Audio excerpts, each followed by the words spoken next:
الحمد لله وحده لا شريك له والصلاة والسلام على من لا نبي بعد وعلى آله وصحابه الذين أوفوا عهدا. أما بعد فأعوذ بالله من الشيطان الرجيم. بسم الله الرحمن الرحيم. إنا أعطيناك الكوثر فصل لربك وانحر إن شانئك هو الأبتر.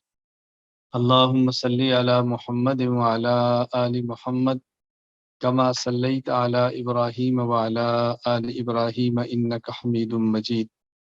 اللهم بارك على محمد وعلى آل محمد كما باركت على إبراهيم وعلى آل إبراهيم إنك حميد مجيد. اللہ تعالیٰ نے ہمیں شریعت مطہرہ عطا فرمائی ہے، اور اس پاکیزہ شریعت میں زندگی کے ہر موقع کے مناسب ہمیں واضح احکامات عطا فرمائے۔ انسان کے پاس نمبر 1 اس کی اپنی جان، اپنا جسم ہے۔ نمبر 2 اس کے پاس اللہ کا دیا ہوا اپنا مال ہے۔ اللہ تعالیٰ قرآن کریم میں انسان سے دونوں چیزوں کا تقاضا فرماتے ہیں۔ ان اللہ اشتری من المؤمنین انفسهم واموالهم بان لهم الجنہ، تم اپنی جان اور اپنا مال اللہ کو دو، اللہ تعالیٰ اس جان اور مال کے بدلہ میں تمہیں جنت عطا فرمائیں گے۔ کچھ تقاضے ایسے ہیں جس کا تعلق انسان کی اپنی جان سے ہے، اور کچھ تقاضے ایسے ہیں جس کا تعلق انسان کے مال سے ہے۔ جس کا تعلق انسان کی جان، انسان کی جسم سے ہے، اس کو عبادات بدنیہ کہتے ہیں۔ جس کا تعلق انسان کے مال کے ساتھ ہے، اس کو عبادات مالیہ کہتے ہیں۔ تو شریعت مطہرہ نے کچھ عبادات وہ رکھی ہیں جن کا تعلق جسم سے ہے، ان کو عبادات بدنیہ کہتے ہیں، اور کچھ عبادات وہ ہیں جن کا تعلق انسان کے مال سے ہے، اس کو عبادات مالیہ کہتے ہیں۔ اور بعض عبادات ایسی ہیں جن کا تعلق انسان کے جسم اور مال دونوں سے ہے، اس کو عبادات بدنیہ اور مالیہ کہتے ہیں۔ نماز، اس کا تعلق انسان کے جسم سے ہے۔ روزہ، اس کا تعلق انسان کے جسم سے ہے، تو یہ عبادات بدنیہ ہے۔ اور زکوٰۃ، عشر، قربانی، اس کا تعلق انسان کے مال سے ہے، یہ عبادات مالیہ ہے۔ حج، یہ عبادات بدنی بھی ہے، عبادت مالی بھی ہے۔ حج انسان نے اپنے جسم کے ساتھ کرنا ہے، لیکن کب؟ جب اتنے پیسے موجود ہوں کہ اس کے پاس آنے جانے کا خرچہ علاوہ اس کے موجود ہو کہ اپنے بچوں اور گھر والوں کے اخراجات پورے کرے۔ پھر حج عبادت مالیہ بھی ہے اور عبادت بدنیہ بھی ہے۔ اس وقت ہمارا موضوع قربانی ہے۔ قربانی یہ عبادات مالیہ۔ میں چند ایک مسائل آپ کی خدمت میں عرض کروں گا، کیونکہ قربانی کے اوپر تفصیل سے میرے اسباق موجود ہیں۔ آپ احنافمیڈیا.com ویب سائٹ پہ چلے جائیں، آپ کو مل جائیں گے۔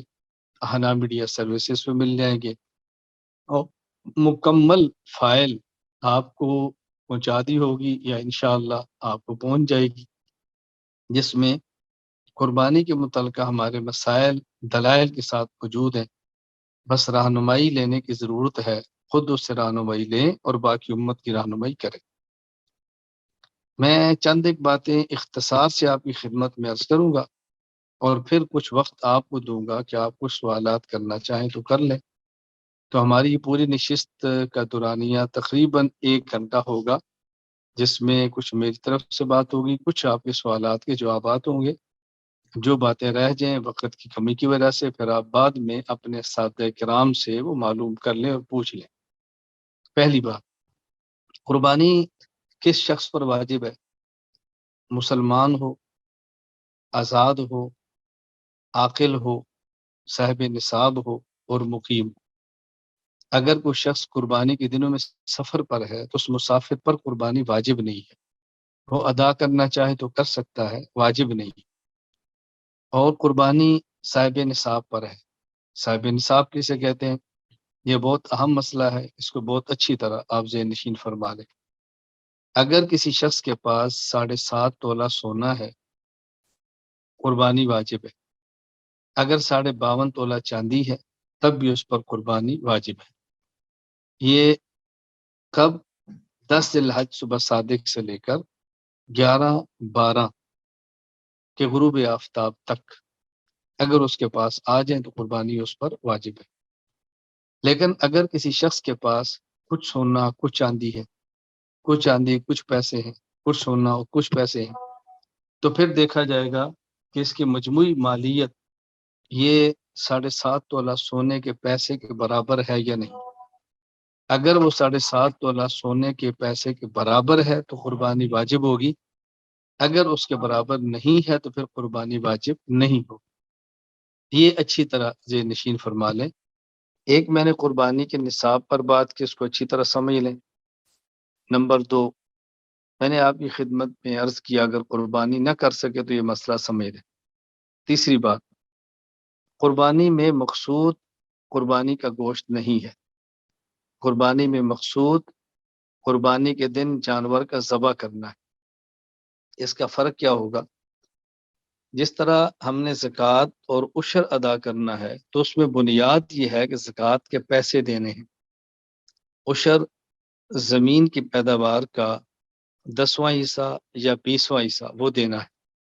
یعنی اگر ہم پانی خود دیتے ہیں یا پانی کے پیسے دیتے ہیں تو 20واں ہے، اگر بارانی اور بارش کی زمین ہے قدرتی ہے تو اس پہ 10واں حصہ ہے۔ قربانی میں مقصود جانور کو ذبح کرنا ہے، جانور کا گوشت نہیں ہے۔ یعنی اگر کوئی شخص قربانی دے اور مکمل جانور سارے کا سارا اپنے گھر میں رکھ لے، ایک بوٹی بھی تقسیم نہیں کرے تو قربانی ہو جائے گی، قربانی کے اجر اور ثواب میں کچھ فرق نہیں پڑے گا۔ ہاں، یہ انسان کی انسانی اور اسلامی غیرت اور حمیت کے خلاف ہے کہ کوئی بندہ جانور ذبح کرے اور سارے کا سارا خود کھا جائے اور اللہ کے نام پہ نہ دے۔ اس لیے بہترین طریقہ یہ ہے کہ قربانی کے دن جب قربانی کے جانور ذبح کر لیں تو اندازے سے 3 حصے کر لیں، ایک حصہ خود کھا لیں، ایک اپنے اقربا رشتہ داروں کو دے دیں اور ایک حصہ فقراء کو دے دیں۔ لیکن اگر اقربا سے ہیں کہ ان کے ہم سے زیادہ قربانیاں ہوئی ہیں تو اس میں اقربا کو دینے کی کیا ضرورت ہے؟ تو پھر ضرورت کا خود رکھ لیں اور باقی فقراء میں، غرباء میں، یتامى مساکین جہاں دینا چاہیں وہ دے سکتے ہیں۔ حتیٰ کہ قربانی کا گوشت اگر آپ کسی غیر مسلم کو بھی دیں گے تو قربانی کے اجر میں پھر بھی فرق نہیں آئے گا، کیونکہ جانور ذبح کرنا تھا آپ نے کر دیا۔ اگر خدا نخواستہ کسی وجہ سے قربانی کا پورا جانور کو بندہ سمندر میں بہا دے تب بھی قربانی کے اندر فرق نہیں آئے گا، قربانی ادا ہو جائے گی۔ یہ بات اچھی طرح ذہن نشین فرما لیں، کبھی بھی الجھن میں نہیں رہنا۔ قرآن کریم میں اللہ تعالیٰ ارشاد فرماتے ہیں لن ینال اللہ لحومها ولا دماؤها ولکن ینالہ التقوی منکم۔ اللہ تعالیٰ تک قربانی کا جانور، قربانی کا خون یہ نہیں پہنچتا، اللہ کو تمہارا اخلاص پہنچتا، اللہ کو تو ضرورت نہیں۔ 3 مسئلے اچھی طرح ذہن نشین فرمائے۔ چوتھا، جب ہم نے قربانی کرنی ہے تو اس بات کا خیال رکھیں کہ اگر بیوی صاحب نصاب ہے تو اس پر قربانی الگ واجب ہے، اگر بیٹا صاحب نصاب ہے اس پر قربانی الگ واجب ہے، اگر والد یا شوہر اس پر قربانی الگ واجب ہے۔ یعنی اگر وہ بالغ ہیں اور ان کے پاس پیسے ہیں تو قربانی ان پر الگ واجب ہے، اگر نہیں ہیں، بالغ نہیں ہیں یا ان کے اوپر یا ان کے پاس پیسہ کم ہے تو بھی ان کے اوپر قربانی واجب نہیں ہے۔ تو یہ بات اچھی طرح ذہن نشین کر لیں تاکہ الجھن کبھی بھی پیدا نہ ہو۔ اللہ میں یہ مسائل سمجھنے کی توفیق عطا فرمائے۔ نمبر 5، یہ جو ہم نے قربانی کرنی ہے، اگر بکری، بھیڑ، دمبا ہے تو ایک شخص کی طرف سے، اگر گائے یا اونٹ ہے تو اس میں 7 آدمی شریک ہو سکتے ہیں، 7 سے زائد شرکت نہیں کر سکتے۔ ہاں، 7 سے کم شریک ہونا چاہے تو ہو سکتے ہیں، میں نے 2 آدمی ایک بڑا جانور ذبح کر لیں، ایک آدمی کے 4 حصے ہو جائیں، ایک کے 3 ہو جائیں، ہو سکتا ہے اونٹ ہو، گائے ہو، بھینس ہو، کچھ بھی ہو، 4 آدمی شریک ہو جائیں، 3 آدمی شریک ہو جائیں، لیکن 7 سے زائد شریک نہیں ہو سکتے، یہ ذہن نشین فرمائے۔ لیکن اگر مثلا 1 سے زائد 2 آدمی ہیں تو یہ نہیں ہو سکتا کہ ایک آدمی کا آدھا حصہ ہو اور ایک کے 6.5 ہوں، یہ نہیں ہوگا۔ ایک آدمی کا کم از کم ایک حصہ ہونا ضروری ہے، دوسرے کے پھر 6 ہوں یا جو بھی آپ اوسط اس کی لگا دیں، جو بھی قربانی کرنا چاہیں تو کر سکتے ہیں۔ ان مسائل کو آپ اچھی طرح ذہن نشین فرما لیں۔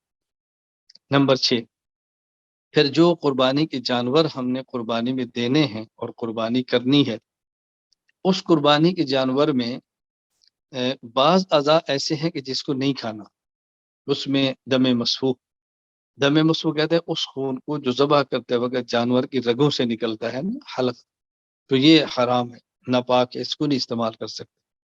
اسی طرح نر جانور ہے، اس کے چھوٹے پیشاب کی جگہ، مادہ جانور ہے، اس کے چھوٹے پیشاب کی جگہ نہیں استعمال کر سکتے، نہیں کھا سکتے۔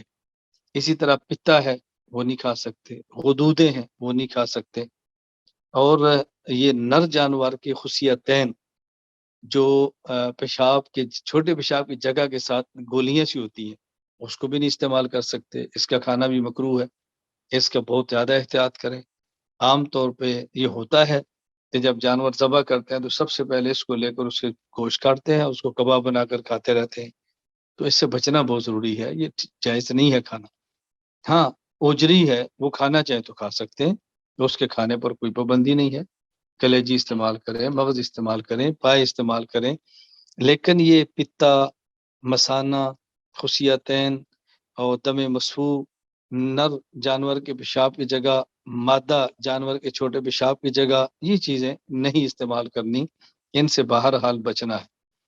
نمبر 7، ایک ہے قربانی کے جانور کا گوشت اور ایک ہے قربانی کے جانور کی کھال۔ قربانی کے جانور کی کھال چاہیں تو خود استعمال کریں، مسلح بنا لیں، جائز ہے۔ قربانی کے جانور کی کھال آپ چاہیں تو کسی کو ہدیہ کر دیں تب بھی جائز ہے۔ قربانی کے جانور کا کوئی برتن بنا لیں تب بھی جائز ہے، لیکن قربانی کا جانور کی کھال اس کو اگر بیچ دیں تو پھر وہ صرف اس شخص پر لگے گی جو زکوٰۃ کا مستحق ہے۔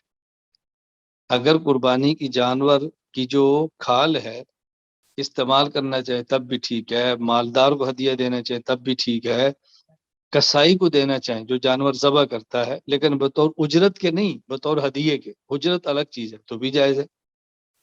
بطور اجرت کے قربانی کی کھال وہ بھی نہیں دے سکتے، اور بطور اجرت یہ بھی جائز نہیں کہ اس گوشت اس میں سے دے دیں، اور قربانی کی کھال کو بیچنے کے بعد اس کا پیسہ بطور اجرت دیں یا غیر مستحق کو دے، یہ بھی ٹھیک نہیں، اس کا خیال ہم نے کرنا ہے۔ نمبر 7، اگر قربانی کا جانور بڑا ہے اور اس میں 7 آدمی شریک ہیں تو 7 کے حصے برابر تقسیم ہونے چاہیے، اندازے سے نہیں، برابر تول کر برابر کریں۔ ہاں، اگر اس میں سے پائے اس کے ٹکڑے کر کے سارے گوشت میں تقسیم کر دیں کہ ہر ایک کے اندر تھوڑے تھوڑے آ جائیں، پھر آپ پورا وزن نہ کریں، اندازے سے تقسیم کر دیں تب بھی جائز ہے۔ یہ بات سے نشین فرما لیں۔ اور عام طور پہ ہمارے ایسے ہی ہوتا ہے کہ پائے کے چھوٹے ٹکڑے کر کے سب کے اندر تقسیم کریں، پھر اندازے سے بھی ہوگا۔ ایسا نہیں ہے کہ پائے کسی ایک کو دے دیں، گوشت کسی دوسرے کو دے دیں، وہ ٹھیک نہیں، وہ تقسیم کرنا مناسب نہیں ہے، اس سے بچنا بہت ضروری ہے۔ نمبر 8، اگر قربانی کا جانور ہو بڑا، اس میں 6 حصے قربانی کے ہوں، 1 حصہ عقیقے کا ہو تو جائز ہے۔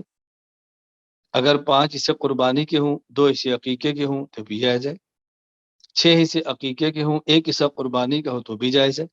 یعنی قربانی کے جانور میں اگر عقیقہ رکھنا چاہیں تو یہ جائز ہے، اس کی بھی گنجائش ہے، یہ ناجائز نہیں ہے، اس کا بہت زیادہ خیال فرمائیں۔ نمبر 10، اسی طرح جو ہم قربانی کرتے ہیں تو قربانی کے اندر اس بات کا خیال رکھنا ضروری ہے کہ اگر کوئی شخص قربانی کرتا ہے تو ایسا نہ کرے کہ ایک چھوٹا جانور بیوی پر بھی قربانی واجب ہو، بچے پر بھی، بڑے پر قربانی واجب ہو، اور ایک بکری سب کی طرف سے کر دے، یہ نہیں ہوگا۔ عام طور پہ آج یہ غلط مسئلہ پھیلا دیا گیا ہے کہ ایک بکری پورے خاندان، پورے گھر والوں کی طرف سے کافی ہے، یہ بات غلط ہے۔ اس کا احتیاط کرنا اور اس سے بچنا اور اس مسئلے کو سمجھنا یہ بے حد ضروری ہے کہ غلط فہمی کا شکار ہو کر اپنی قربانی ہم ضائع نہ کر بیٹھیں، اس سے بہت زیادہ بچیں، اس کا خیال رکھیں اور بہت زیادہ اس کا خیال فرمائیں۔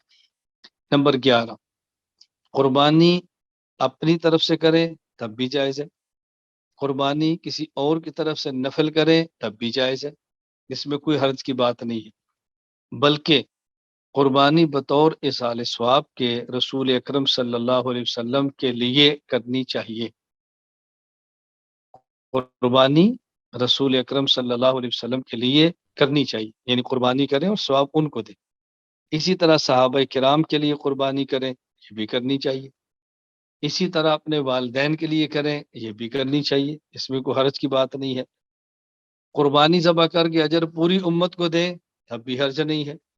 تو قربانی اصال ثواب کے لیے رسول اللہ صلی اللہ علیہ وسلم کے لیے، صحابہ کرام کے لیے، امت کے لیے کرنا جائز ہے، بلکہ ان کا ہمارے اوپر حق ہے کہ انہوں نے دین کی محنت کی ہے، ہم اللہ توفیق عطا فرماتے ہو قربانی رسول اللہ صلی اللہ علیہ وسلم کے لیے کریں، کوئی قربانی صحابہ کرام کے لیے کریں، کوئی قربانی اپنے امام اعظم ابو حنیفہ رحمہ اللہ کے لیے کریں، اپنے والدین اگر زندہ نہیں ہے تو ان کے لیے کریں، حتیٰ کہ اگر کوئی شخص زندہ ہے اور آپ قربانی کریں اور اصال ثواب اس کو کرنا جائے تب بھی حرج نہیں ہے، کیونکہ ایک ہے فرض عبادت، ایک ہے نفلی عبادت۔ فرض عبادت تو بندہ اپنے لیے کرتا ہے، اور نفل عبادت کے جب اجر کا خود مالک ہو گیا تو وہ کسی کو بھی ہدیہ کر سکتا ہے، اس میں کوئی حرج کی بات نہیں ہے۔ تو یہ میں چند ایک مسائل سمجھا رہا ہوں قربانی کے حوالے سے، اس کو اچھی طرح ذہنشین فرما لیں۔ نمبر 12، اگر کوئی شخص قربانی کرنا چاہتا ہے، وہ کسی اور ملک میں ہے اور قربانی کسی اور ملک میں کرنا چاہتا ہے، تو اس میں یہ دیکھنا ضروری ہے کہ دونوں ممالک میں عید ہو۔ ایسا نہ ہو کہ جس ملک میں وہ رہتا ہے وہاں تو بھی عید نہیں ہوئی، اور جس ملک میں قربانی کر رہا ہے وہاں عید ہو گئی، اب بھی قربانی نہیں ہوگی، یا جس ملک میں یہ رہتا ہے وہاں عید ہو گئی، جہاں قربانی دینا چاہتا ہے وہاں نہیں ہوئی، اور کہ جو تو ذبح کر دو۔ یہ ضروری ہے کہ جس ملک میں یہ رہتا ہے اور جس ملک میں قربانی کرنا چاہتا ہے دونوں ملکوں میں عید ہو تو پھر قربانی ہوگی، وغیرہ قربانی نہیں ہوگی۔ نمبر 13، یہ مسئلہ بھی ذہن نشین فرما لیں کہ جب قربانی کرنی ہے تو ضروری نہیں ہے کہ قربانی دن کو کرے، دن کو کرے تب بھی ٹھیک ہے، رات کو کرے تب بھی ٹھیک ہے۔ فرق اتنا ہے کہ دن چونکہ روشن ہوتا ہے، ذبح کرنے میں آسانی ہوتی ہے، رات کو بھی ذبح کرے تو لائٹ کا معقول انتظام ہونا چاہیے کہ رگیں کٹتے وقت کی ایسا نہ غلطی ہو جائے، بس لائٹ ہو، روشنی ہو، کوئی حرج نہیں۔ نمبر 13، اس کا بھی خیال کریں کہ قربانی ضروری نہیں ہے کہ آپ پہلے دن کریں، ہاں اجر اور ثواب کے اعتبار سے سب سے زیادہ اجر پہلے دن ہے، پھر دوسرے دن ہے، پھر تیسرے دن، لیکن جس میں سہولت ہو اس کے اعتبار سے قربانی کرنا چاہیں تو کی جا سکتی ہے۔ نمبر 14، یہ مسئلہ بھی ذہن میں رکھ لیں کہ جس شخص کے ذمے قربانی واجب ہے، اس نے اگر قربانی کرنی ہے تو عید کی نماز کے بعد کرنی ہے، اگر عید کی نماز سے پہلے قربانی کر دی تو قربانی نہیں ہوگی، جس کو قربانی دوبارہ کرنی پڑے گی۔ عید کی نماز کے بعد کریں، عید کی نماز سے پہلے نہ کریں۔ ہاں ایسا چھوٹا گاؤں جہاں پر عید ہوتی ہی نہیں ہے تو وہاں صبح صادق کے بعد کرنا چاہیں عید کی نماز سے پہلے تو کر لے، چکے وہاں تو عید کی نماز ہے ہی نہیں، تو وہاں تو عید کی نماز کا مسئلہ نہیں۔ لیکن ایسی جگہ کہ جہاں عید کی نماز واجب ہے اور عید کی نماز پڑھنی ہے تو وہاں اس بات کا خیال کرنا ضروری ہے کہ قربانی عید کی نماز کے بعد کرے، اس سے پہلے نہ کرے۔ تو یہ میں نے چند ایک مسائل آپ کی خدمت میں عرض کیے ہیں، تفصیلی فائل آپ کے پاس میری موجود ہے، تفصیل سے بیان موجود ہے، پھر بھی کوئی بات رہ جائے تو اپنے اساتذہ کرام سے آپ قربانی کے متعلقہ مسائل پوچھیں، شرح صدر کے ساتھ چلیں، اور اس کورس کو اللہ تعالیٰ کا بہت بڑا کرم سمجھیں، اللہ تعالیٰ کا فضل سمجھیں، اللہ تعالیٰ کا احسان سمجھیں کہ 2 سالہ علم دین کورس یا 4 سالہ عالم کورس، اس کے ذریعے آپ کا تعلق ایک مرکز سے، جید علماء کرام، مستند اساتذہ کرام سے جڑا ہے کہ جس میں آپ کو مسائل کے حوالے سے کوئی الجھن نہیں ہے۔ میں اس حوالے سے گزارش کروں گا کورس میں شریک افراد سے کہ اس بات کا بہت زیادہ خیال کریں، اب یوں نہ کریں کورس کر رہے ہیں، مرکز سے منسلک ہیں، اہنام میڈیا سے جڑے ہوئے ہیں، اساتذہ کرام سے رابطہ ہے، اس کے باوجود محض چسکا لینے کے لیے کبھی اس کو سن لیا، کبھی اس کو سن لیا، کبھی اس کو سن لیا، یہ چسکا مارنے کے لیے سنتے ہیں، اور پھر اپنا چسکا پن پورا کرنے کے لیے جب سن لیتے ہیں اور ان کے مسائل ٹھیک نہیں ہوتے تو پھر رابطہ ہم سے کرتے ہیں کہ حضرت اس ویڈیو کا جواب کیا ہے، اس آڈیو کا جواب کیا ہے، یہ پوسٹ ٹھیک آئی ہے؟ تو پھر میں جواب نہیں دیتا، میں ہی پوچھتا ہوں کہ آپ نے پوسٹ دیکھی کیوں ہے، یہ بیان آپ نے سنا کیوں ہے۔ میری سمجھ سے یہ بات بالا ہے کہ جب آپ کو قربانی کے متعلقہ بیان آڈیو بھی مل گیا ہے، قربانی کے متعلقہ بیان مسائل قربانی کے لیے کئی گھنٹوں پر مشتمل ویڈیو بھی آ گئی ہے، آپ کو تفصیلی دلائل کے ساتھ فائل بھی مل گئی ہے، اب کیا مسئلہ ہے کہ آپ دائیں بائیں چسکے مارتے ہیں؟ پھر جن کے بیانات سنتے ہیں ان سے رابطہ نہیں ہوتا، پھر ہماری طرف دوڑتے ہیں۔ میں نے کہا یہ ہمارا قصور ہے کہ ہم آپ کو بیان بھی دیتے ہیں، آپ سے رابطہ بھی رکھتے ہیں، آپ کے میسج کا جواب بھی دیتے ہیں، اور پھر آپ وہاں جاتے ہیں جہاں سے آپ کو جواب ملتا بھی نہیں ہے۔ یہ چونکہ میرے ساتھ براہ راست معاملہ پیش آتا ہے، کبھی ہمارے مسائل، مثلا میں نے ایک بیان کیا استواء علی العرش کے مسئلے پر، آپ کے پاس وہ بیان آئے گا، اسباق آئیں گے، دلائل سے پڑھائے جائیں گے۔ اللہ تعالیٰ کہاں ہے؟ اللہ تعالیٰ اپنی ذات کے اعتبار سے ہر جگہ پر ہے، دلائل دیے۔ اب ایک ساتھی مجھے میسج کر رہا ہے کہ حضرت فلاں صاحب نے بیان کیا کہ اللہ تعالیٰ ذات کے اعتبار سے عرش پر ہے، علم کے اعتبار سے ہر جگہ پر ہے، تو آپ کی رائے کیا ہے؟ میں نے کہا یہ بات ان سے پوچھ لیں۔ بھائی مولانا الیاس گھمن صاحب فرماتے ہیں کہ اللہ تعالیٰ عرش پر نہیں ہر جگہ پر ہے، اور آپ کہتے ہیں صرف عرش پر ہے، تو مولانا کی رائے کیسی ہے؟ یہ بات ان سے پوچھ لینا۔ کہتے جی ان سے تو رابطہ نہیں ہوتا۔ میں نے کہا صدقے جاؤں، پھر آپ سنتے کیوں ہیں؟ میں نے کہا ان کا بیان کتنا لمبا ہے؟ کہا جی 9 گھنٹے کا کلپ، 9 منٹ کا کلپ آیا ہے۔ میں نے کہا میرا اس موضوع پر بیان کم از کم 9 گھنٹے کا ہے، 9 گھنٹے کا بیان جس میں اپنے دلائل پر اعتراض کے جوابات، اپنے کابر کے حوالہ جات، اور جو مخالف کے دلائل ہیں اس کے جوابات تفصیل سے دیے۔ آپ کو وہ سمجھ نہیں آ رہا، اور 9 گھنٹے کی گلشرے کا کلپ آپ کو سمجھ آ گیا، انہیں گلشری چھوڑ دی، اور آپ نے کہا جی فلاں۔ میں نے کہا ان فلاں سے رابطہ رکھ لیں، ان سے بیعت کر لیں، ان سے سبق پڑھ لیا کریں، ان سے پوچھ لیا کریں، جی ان سے رابطہ نہیں ہوتا۔ تو میری سمجھ سے باہر ہے، بیعت آپ کی ہم سے ہے، شاگرد آپ ہمارے ہیں، بیان دلائل سے ہمارے ہیں، تو پھر آپ کو مسئلہ کیا ہے کہ آپ چسکے مارتے ہیں کبھی فلاں کبھی فلاں کبھی فلاں؟ ابھی قربانی کا موضوع آ گیا ہے، اب دیکھیں مسائل قربانی کے عنوان پر میری مفصل فائل بھی موجود ہے، قربانی کے مسائل پر تفصیل کے ساتھ میرے دلائل بھی موجود ہیں، کئی گھنٹوں پر مشتمل بیان بھی موجود ہے۔ یہ سارے کا سارا سنیں گے نہیں، کسی اور کو سنیں گے، پھر اشکال ہمارے اوپر کریں گے کہ فلاں نے یوں کہا ہے۔ ہاں، ایک مسئلہ 14 نمبر کہ قربانی کے دن یہ 3 ہیں، 10، 11 اور 12، 4 نہیں، اس غلط فہمی کے اندر نہ رہنا۔ اب ہوگا کیا؟ اس پر میں نے احادیث بھی دی، میں نے دلائل بھی دیے، جو قربانی کے دن 4 کہتے ہیں ان کے دلائل کے جواب بھی دیے۔ اس کے باوجود ایک چھوٹا سا کلپ آئے گا کہ قربانی کے 4 دن ہیں، پھر ہم سے پوچھیں گے اس کا جواب کیا ہے؟ میں نے کہا جو ہم نے فائل دیکھی آپ نے اس کو پڑھ لیا؟ نہیں جی۔ میں نے کہا کیوں؟ ذرا دوبارہ بھیج دیں، ڈیلیٹ ہوگی۔ تم نے کیا بچگانا حرکتیں شروع کی ہوئی ہیں؟ مجھے اس وقت تکلیف ہوتی ہے کہ جب میں اپنے سے منسلک ہر فرد کے موبائل میں براہ راست اپنے نمبر سے موضوع اور موسم کے متعلقہ فائل بھجواتا ہوں، اور میری اس فائل کے میسج کو یہ ایک دوست اور بچے کا میسج سمجھ کر ڈیلیٹ کر دیتے ہیں۔ کتنے ظالم ایسے ہیں کہ اس کو کھول کے دیکھتے بھی نہیں کہ ہمارے استاد نے، ہمارے شیخ نے بھیجا کیا ہے۔ میں نے دیکھا نا، کورونا کے دنوں میں فائل بھجواتا، کبھی عید کا مسئلہ، کبھی روزے کا مسئلہ، کبھی جمعے کا مسئلہ، کبھی جماعت کا مسئلہ، اتنی محنت سے تیار کر کے فائل بھجواتے، پھر پوچھتا گھر میں نماز کا کیا کریں، جمعہ کرونا کا کیا کریں، عید کا کیا کریں؟ میں نے تو آپ فائل بھجوائیے، وہ معذرت میں نے دیکھی نہیں، دوبارہ بھیج دیں۔ میں اس لیے گزارش کرتا ہوں کہ یہ گروپ بازی چھوڑ دیں، 20 گروپوں میں آپ شامل ہیں، 20 بندوں کو آپ نے گروپوں میں جمع کیا ہوا ہے، یہ چھوڑ دے چسکے۔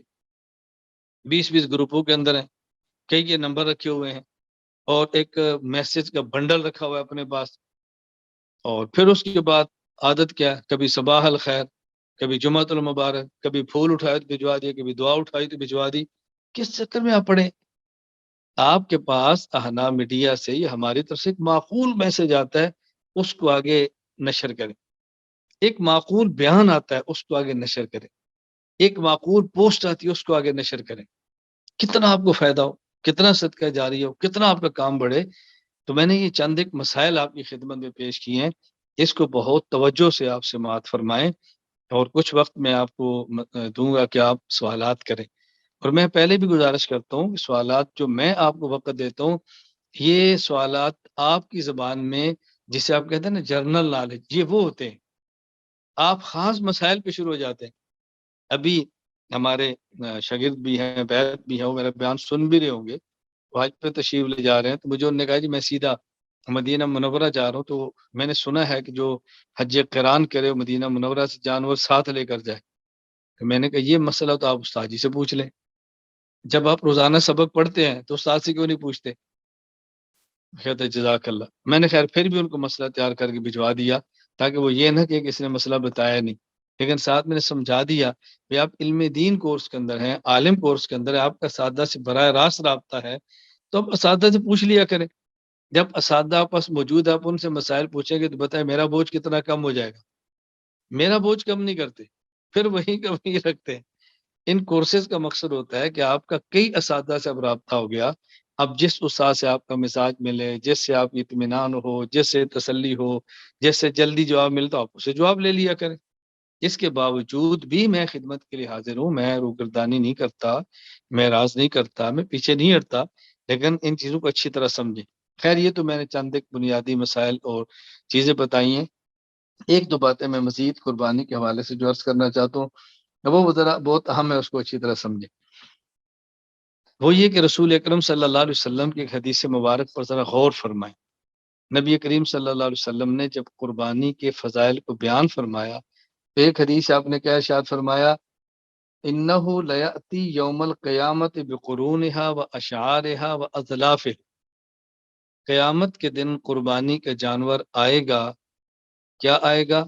اب یہ بات بڑی سمجھنے والی ہے۔ بقرونہا، قربانی کے جانور کا سینگ، قربانی کے جانور کے بال، اشعارہا، قربانی کے جانور کے کھر، اظفارہا۔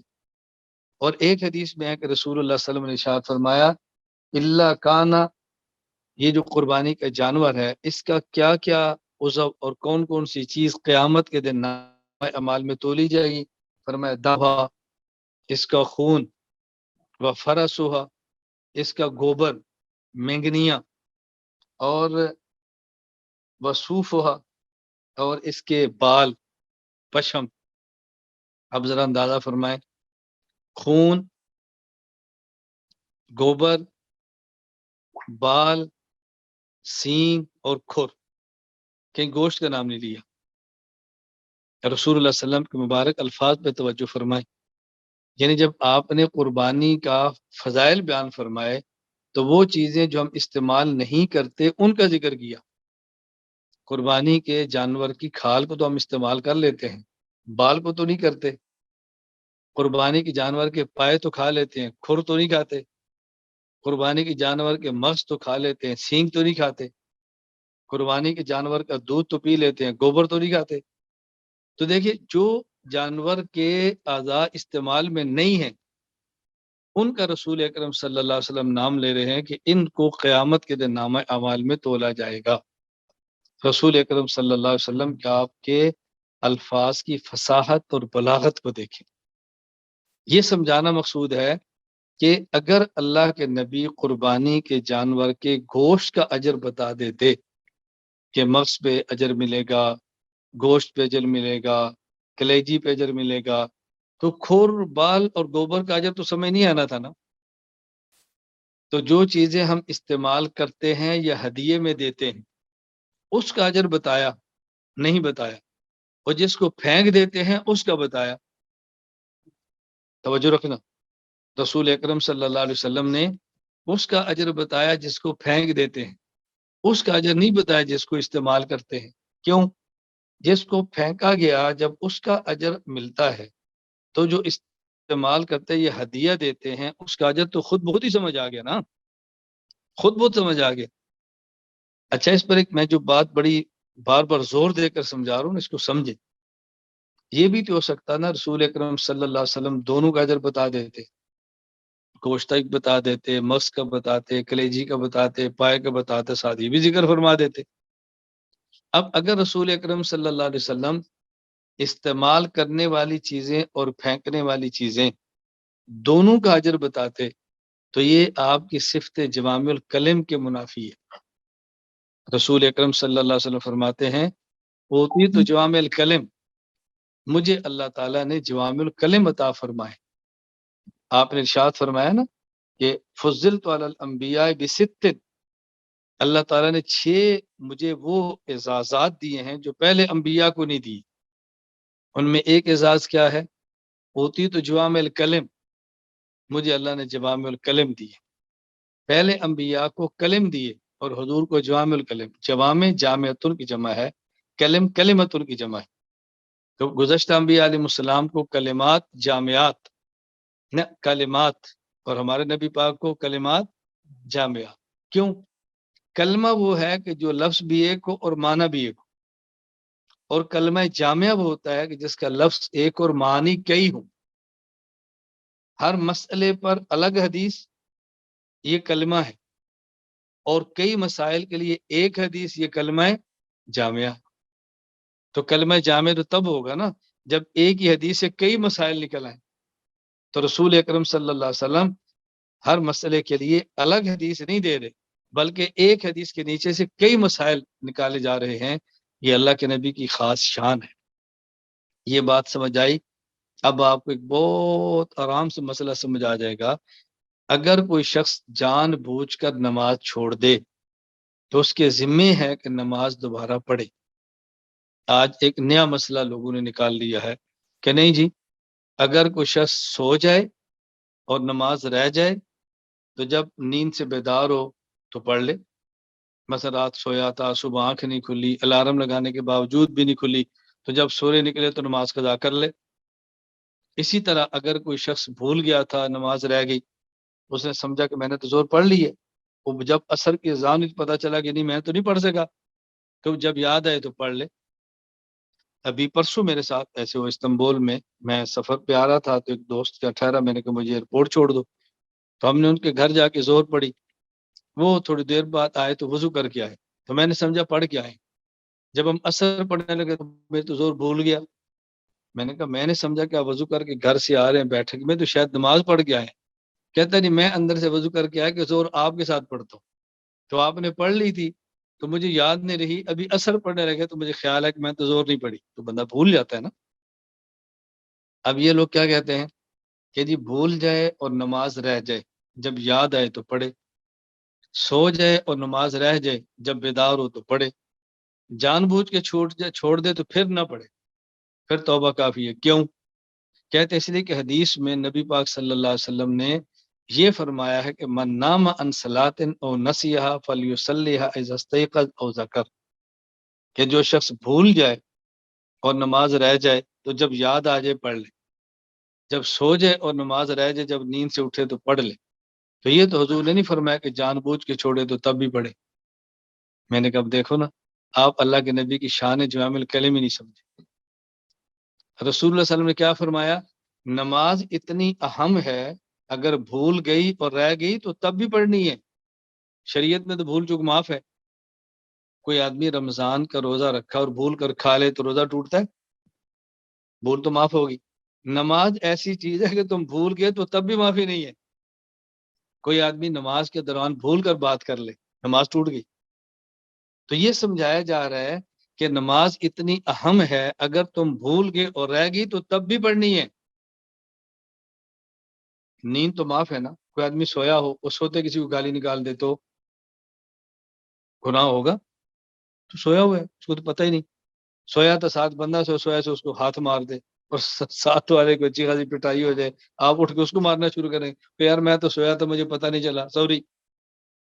اب بتانا کیا مقصود ہے کہ دیکھو آدمی سویا ہو، غلطی ہو جائے تو معاف ہے، بھول جائے غلطی ہو جائے تو معاف ہے، لیکن نماز ایسی چیز ہے کہ تم بھول کے رہ گئی تو تب بھی معاف نہیں، سو کے رہ گئی تو تب بھی معاف نہیں، تو جان بوجھ کو چھوڑے گے تو کیسے معافی ملے گی؟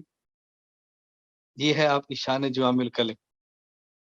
اب بات سمجھ آئی کہ آپ نے جو قربانی کی ہے اس کے گوبر پر بھی اجر، یہ تولا جائے گا، اس کا خون تولا جائے گا، اس کی اون تولی جائے گی، اس کے سینگ پر اجر، اس کے کھر پر اجر۔ تو جو آپ نے گوشت کسی کو ہدیہ دی ہے اس پہ نہیں ملے گا۔ اب کوئی بندہ یہ کہہ دے کہ یار غریبوں کو گوشت تقسیم کرنے کا فائدہ نہیں ہے، ان کو سینگ تقسیم کرو، غریبوں کو گوشت نہ دو، ان کو پائے نہ دو، ان کو کھر دو، ان کو جانور کا گوشت نہ دو، ان کو گوبر دو، کیوں؟ اس نے قیامت کے دن تولا جانا۔ گوشت کا تو حضور صلی اللہ علیہ وسلم بتا ہی نہیں رہے۔ تو اللہ کے نبی فرما رہے ہیں کہ جو کسی کام کا نہیں اس پر اجر ملنا ہے، تو جو تم صدقے میں تقسیم کرو گے اس کا کتنا اجر ملے گا؟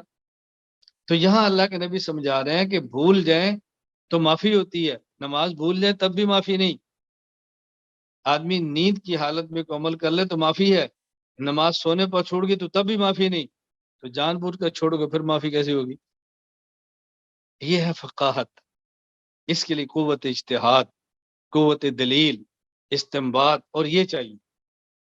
رسول اکرم صلی اللہ علیہ وسلم کی شان جوامع الکلم۔ بات چل پڑی ہے، میں آپ کے ذہن سازی کے لیے میں نے پہلے بھی آپ سے کہا کہ مسائل اساتذہ سے پوچھا کرو۔ میں جنرل نالج پر جو بنیادی باتیں کہہ دوں اس کو اچھی طرح سمجھو، اپنا دماغ بناؤ۔ جو شخص ہر مسئلے پر حدیث مانگے، یہ کون ہے؟ جو شخص ہر مسئلے پر حدیث مانگے، اس کی حیثیت کیا ہے شریعت؟ ہم اس کو بڑا کمال سمجھتے ہیں کہ جی اس مسئلے پر حدیث پیش کرو، اس مسئلے پر حدیث پیش کرو۔ ہم کمال سمجھتے ہیں کہ ہر مسئلے پر حدیث مانگنی ہے یا ہر مسئلے پر حدیث دینی ہے۔ اچھی طرح ذرا بات سمجھنا۔ رسول اللہ صلی اللہ علیہ وسلم اور گزشتہ انبیاء میں کئی فرق ہے۔ ایک فرق کیا ہے؟ پہلے نبیوں میں سے ہر نبی ایک علاقے کا نبی، ایک وقت کا نبی، اور ایک قوم کا نبی۔ جب ایک علاقے کا نبی ہے تو اتنے مسائل چاہیے نا جتنا سا وہ علاقہ ہے۔ جو نبی ہے، نہیں چھوڑ دیں، جو نبی ہے ایک قوم کا، اس کو اتنے مسائل چاہیے نا جو ایک قوم کو کافی ہے۔ جو نبی ہے ایک خاص وقت کا، اس کو اتنے مسائل چاہیے جو ایک وقت کے لیے کافی ہے۔ توجہ رکھنا، پہلے نبیوں میں سے ہر نبی ایک قوم کا نبی، ایک علاقے کا نبی، اور ایک وقت کا نبی۔ تو ظاہر ہے کہ قوم جتنی بھی بڑی ہو محدود ہوتی ہے، علاقہ جتنا بڑا ہو محدود ہوتا ہے، وقت جتنا بھی ہو محدود ہوگا، تو اس کا مطلب اس کے مسائل محدود ہیں۔ تو جب اس کے مسائل محدود ہیں تو ہر مسئلے پر وہ ایک حدیث پیش کر دے گا۔ جب امتی مسئلہ پوچھے تو بتا دے یہ حدیث ہے، جب امتی مسئلہ پوچھے تو بتا دے تو یہ۔ اور جب نبی چلا جائے پھر کلما ہلاک نبی خلفہ آخر، حضور اکرم صلی اللہ علیہ وسلم فرماتے جب ایک نبی چلا جاتا تو بعد میں دوسرا جاتا، اگلی قوم کا دوسرا نبی، اگلے علاقے کا دوسرا نبی، اگلے وقت کا دوسرا نبی۔ تو پہلے نبی کو جتنے مسائل چاہیے تھے ہر مسئلے کے لیے حدیث۔ میں نے مثال دی ہے کہ مثلا اگر ایک عرب امتی ہے اور ہر امتی کا ایک مسئلہ ہو، عرب مسائل، اگر ہر مسئلے کے لیے ایک حدیث چاہیے تو کم از کم ایک ارب حدیث ہے۔ ایک ارب حدیث کو کون لکھے گا، کون چھاپے گا، کون پڑھے اور پڑھائے گا؟ تو اگر ہر مسئلے پر ایک حدیث ہو تو یہ شان نبی کی ہے، آخری نبی کی نہیں ہے۔ توجہ رکھنا، ایک ہے نبی کا علاقہ ایک ہے، قوم ایک ہے، زمانہ ایک ہے، وہ ہر مسئلے پر حدیث پیش کرے گا۔ اور ہمارے نبی پاک صلی اللہ علیہ وسلم تو نبی نہیں ہے نا، بلکہ آخری نبی۔ تو آپ ایک حدیث بیان فرمائیں گے جو 1 کروڑ امتی کے لیے کافی ہوگی، ایک حدیث بیان فرمائیں گے جس سے لاکھوں مسائل نکل آئیں گے۔ تو جو بندہ ہر مسئلے پر حدیث مانگتا ہے وہ گویا حضور پاک کو نبی سمجھتا ہے، اور جو ایک حدیث کو کئی مسائل کے لیے کافی سمجھتا ہے وہ حضور پاک کو آخری نبی سمجھتا ہے۔ تو ہمارا عقیدہ حضور پاک صلی اللہ علیہ وسلم کے صرف نبی ہونے کا ہے یا آخری نبی ہونے کا ہے؟ اس لیے اللہ کے نبی نے فرمایا کہ اللہ نے مجھے جوامع الکلم دی ہے۔ پہلے نبیوں کو کلمات دیے تھے، کیوں؟ پہلے نبیوں کی ضرورت کلمات تھے، اور میری ضرورت کلمات نہیں بلکہ کلمات جامعات ہے۔ پہلے نبیوں کی قوم ایک قوم کے نبی، زمانے کے نبی، ایک علاقے کے نبی. تو قوم کے افراد محدود تھے تو مسائل بھی محدود. تو مسائل میں سے ہر مسئلے کے لیے حدیث، یہ کلمات جامعات ہے. اور میں تو آخری نبی ہوں، میری تو امت غیر محدود ہے. تو اگر غیر محدود مسائل کے لیے غیر محدود احادیث چاہیے تو میری امت کیسے سنبھالے گی؟ اس لیے پہلے نبی کو ہر مسئلے پر حدیث چاہیے تھی، اور مجھے کئی مسائل کے لیے ایک حدیث کافی ہے، کیونکہ میں آخری نبی ہوں. تو جو ہر مسئلے پر حدیث مانگتا ہے، اس کا معنی کہ حضور کو نبی سمجھتا ہے، آخری نہیں سمجھتا. اور ہم چونکہ رسول اللہ علیہ وسلم کو آخری نبی سمجھتے ہیں، تو ایک مسئلے پر ایک حدیث نہیں، ہم ایک حدیث کو لاکھوں مسائل کے لیے کافی سمجھتے ہیں. یہ میں نے ایک مثال عرض کی ہے، باقی اس موضوع پر انشاءاللہ بیان ہوتے رہیں گے، اور یہ تفصیلات آپ کی خدمت میں آتی رہے گی. اللہ تعالیٰ ہم سب کو بات سمجھنے کی توفیق عطا فرمائے. آج 30 ذی القعدہ ہے اور کل یکم ذی الحج ہے. تو جن لوگوں نے قربانی کرنی ہے ان کو چاہیے کہ آج، اب تو غروب ہو گیا، اب تو بتانے کی ضرورت ہی نہیں ہے، وہ اس کا اہتمام کریں کہ اپنی مونچھیں چھوڑ دیں. اب اپنی داڑھی کی تراش ایک مٹھی کے بعد اب چھوڑ دیں، بال چھوڑ دیں، ناخن چھوڑ دیں، اور 10 ذی الحج قربانی کر کے کریں. یہ ان کی مشابت ہے، اللہ کے نبی صلی اللہ علیہ وسلم کی طرف سے اس پر خوشخبری ہے. اللہ پاک جب نوازتے ہیں تو اللہ چیزیں عطا فرما دیتے ہیں. باقی جن کو اللہ توفیق عطا فرمائے اور ان کے لیے سہولت ہو اور بہت زیادہ مشکل نہ ہو، میرے لفظوں پہ غور کیا، اگر میں نہیں کہتا مشکل نہ ہو، بہت زیادہ مشکل نہ ہو تو 9 روزے رکھ لیں. مشکل تو ہوگی لیکن بہت زیادہ نہ ہو. میں تو سفر میں ہوں، تو سفر میں تو فرض روزوں پر بھی اللہ کچھ گنجائش دے دیتے ہیں کہ بعد میں رکھنا. تو میں تو نوافل شروع کروں گا، تو آپ بتائیں میرے ساتھ کیا ہوگا.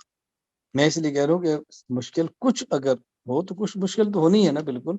تو جو حضرات اہتمام فرما سکیں، ذی الحج کی پہلی 9 راتیں یہ عبادت کی راتیں اور بہت فضائل والی ہیں. الفجر ولیال عشر والشفع والوتر، یہ بہت فضائل کی راتیں ہیں. رات کو عبادت کریں اور دن کو روزہ رکھیں. اگر زیادہ ممکن نہ ہو تو کم از کم اس کا اہتمام کریں کہ جو نوافل پڑھتے ہیں اس سے 2 رکعت زیادہ پڑھ لیں. کچھ تو پڑھ لینا. کبھی ذکر نہیں کرتے 2-4 بار سبحان اللہ کہہ لیں، 2-4 بار کہہ لیں، یہ تو کوئی مشکل نہیں ہے. ایک مرتبہ میرا ایک جگہ بیان تھا اور بعد میں بیعت کا اعلان ہوا، ابھی جن نے بیعت کرنی ہے کر لیں. تو ایک صاحب بیٹھے تو مجھے کہتے ہیں جی میں بیعت کو تو جی چاہتا ہے لیکن ذکر میں نہیں کر سکتا. میں نے کہا آپ 24 گھنٹے میں ایک مرتبہ کہہ سکتے ہیں اللہ؟ کہتے ہیں کہہ سکتا ہوں. میں نے کہا چلو بیعت کر لو، تم 24 گھنٹے میں ایک بار کہہ رہی کرو اللہ. اتنا تو کر سکتے ہو، یہ کیا مشکل ہے. ایک مرتبہ اللہ کہنا قیامت کو روک دیتا ہے. کوئی چھوٹی سی بات ہے. جب تک ایک بار بھی اللہ کہا جائے گا قیامت نے نہیں آنی. ایک بار اللہ میں اتنی پاور اور طاقت ہے، اور نکلا اخلاص کے ساتھ. اللہ تعالیٰ مجھے اور آپ سب کو عمل کرنے کی توفیق عطا فرمائے. اللہ ہم سب کو نوازے. وآخر دعوانا الحمدللہ رب العالمین. دعا فرما لیں. الحمدللہ رب العالمین والصلاة والسلام علی رسولہ وعلی آلہ وصحابہ اجمعین. اے اللہ ہم سب کے گناہوں کو معاف فرما دے. اے اللہ ہماری خطاؤں سے درگزر فرما دے. اے اللہ کریم جائز حاجات کو پورا فرما دے. اے اللہ کریم مشکلات کو دور فرما دے. اے اللہ عافیت کے ساتھ دین کی خدمت کے لیے قبول فرما دے. اے اللہ آپ مسافر کی دعاؤں کو قبول فرماتے ہیں. میں تو سفر میں ہوں، اے اللہ میری دعائیں میرے لیے، علم دین اور عالم کورس کے لیے جو حضرات جو خواتین شریک ہیں، اے اللہ ان سب کے لیے میری ان دعاؤں کو قبول فرما دے. اے اللہ کریم میرے بچوں کے لیے، میرے گھر والوں کے لیے، میرے خاندان کے لیے، ہمارے شاگردوں کے لیے، مریدین کے لیے، تعلق والوں کے لیے، سب کے لیے ان دعاؤں کو اللہ تو اپنی کرم سے قبول فرما لے. اے اللہ کریم اب سب کے گناہوں کو معاف فرما دے، خطاؤں سے درگزر فرما دے، رزق میں برکت دے دے، مال میں برکت دے دے، ایمان کی حفاظت فرما دے. اللہ خاتمہ ایمان پر فرما دے. اے اللہ کریم علم صحیح عطا فرما، عمل صالح عطا فرما. اے اللہ اپنا تو محبوب اور مقبول بندہ بنا لے. اے اللہ کریم، اے اللہ کریم، اے اللہ کریم، اے اللہ تو اپنے کرم کا معاملہ فرما دے. اللہ شان رحیمی کا معاملہ فرما دے. یا اللہ جو حضرات ان کورسوں میں شریک ہیں اپنے کرم سے ان کو پایا تکمیل تک پہنچا دے. یا اللہ ان کو جیت عالم بنا دے، فقیہ بنا دے. دین کی خدمت کے لیے ان کو ان کی نسلوں کو قبول فرما لے. وصلی اللہ تعالی علی رسولہ خیر خلقہ محمد وعلی آلہ وصحبہ اجمعین. آمین برحمتک یا ارحم الراحمین. ایک بات میں کیا نا آخر میں بہت ضروری سمجھتا ہوں، آپ حضرات میں سے جس نے بھی قربانی کرنی ہے وہ اپنے گھر قربانی کرے، ہمیں خوشی ہے، اپنے اہل و عیال میں کرے، خوشی ہے، لیکن آپ میں سے وہ ساتھی جنہوں نے اپنے گھر کے علاوہ کہیں اور قربانی کرنی ہو، یا ان کے پاس اتنی وسعت ہو کہ وہ اپنی قربانی کے علاوہ اور کرنا چاہتے ہوں، تو مرکز کو ترجیح دیں، مرکز کو اہمیت دیں۔ وہ آپ کی قربانی کا گوشت طلباء پہ خرچ ہوگا، سادہ کرام پہ خرچ ہوگا، مناسب جگہ پہ آپ کی قربانی آئے گی۔ دیکھیں میں آپ سے اس وقت کوئی چندے کی اپیل نہیں کر رہا، کوئی صدقات نہیں میں کہہ رہا، میں کوئی صدقات کی بات نہیں کر رہا، میں تو کہہ رہا ہوں کہ آپ نے قربانی دینی ہے، اپنے گھر کرنی ہے تو بڑے شوق سے کریں، اہل و عیال میں کرنی ہے بڑے شوق سے کریں، میں نہیں کہتا مرکز کریں، لیکن اگر کسی صاحب نے قربانی کسی اور جگہ کرنی ہے تو وہ پھر مرکز کو ترجیح دے، مرکز کا حق ہے آپ کے اوپر، آپ وہاں پڑھتے ہیں، آپ کا تعلق ہے، تو مرکز کے طلباء سادہ کو فائدہ ہوگا اور آپ کی قربانی ایک مناسب جگہ پہ لگ جائے گی۔ اللہ تعالیٰ مجھے اور آپ سب کو قبول فرما لے۔